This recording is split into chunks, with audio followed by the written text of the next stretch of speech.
Hi friends, నేను ఒక మ్యారేజ్కి అయితే వెళ్ళాను. వాడు పెళ్లికి రావాలని పిలిచాడో రాకూడదని పిలిచాడో కానీ మన గుంటూరు నుంచి 33 కిలోమీటర్లు అయితే ఉంటుంది వైకుంఠపురం అనే విలేజ్. మ్యారేజ్ వచ్చేసరికి ఆర్సీఎం చర్చిలో. నేను ఫస్ట్ టైం క్రిస్టియన్ మ్యారేజ్కి అయితే అటెండ్ అవుతున్నా. వెదర్ చూడబోతే దోలా తీర్చేస్తుంది అన్నట్లు. నేను ఎవరి మ్యారేజ్కి వెళ్తున్నానో తెలియదు కదా. ఒక మిత్రద్రోహి. ఎందుకు వాడిని మిత్రద్రోహి అనుకుంటున్నారా? ప్రతి బ్యాచ్ లో ఒకడు ఉంటాడు. మీ అందరు మ్యారేజ్ అయ్యాక నా మ్యారేజ్ అని చెప్పేసి ఫస్ట్ వాడే మ్యారేజ్ చేసుకుంటాడు. వాడే ఈ సొద్దపోస. మా ఓడి కోసం ఎతుకుతా ఉంటే కనబడలేదు ఎక్కడ. ఫైనల్లీ లోపల వేడుకుందని చెప్పేసి బయట చెట్ల దగ్గర అయితే కూర్చున్నాం. రుద్దుకోవడానికి సోప్ ఒకటే లేదు. స్నానం చేసినట్లే ఉంది అచ్చంగా. మనం మళ్ళీ లోపలికి వెళ్దామంటే చాలా మంది జనాలు వచ్చే ఉన్నారు. ప్లేసే లేదు అసలు లోపలికి వెళ్ళడానికి. అందుకని చివరికి మేము పెళ్లి అయితే ఎలా చూడాల్సి వచ్చింది. డైరెక్ట్ గా వెళ్ళి కూడా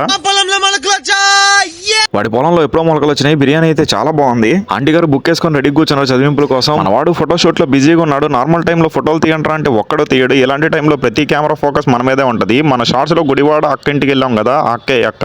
ఎవరు నన్ను గుర్తించకపోయినా ఒక యూట్యూబర్ అని చెప్పేసి ఈ అక్కే గుర్తించింది. ఫైనల్లీ కంగ్రాచులేషన్స్ మామ, ఒక ఇంటివాడు అయ్యావు.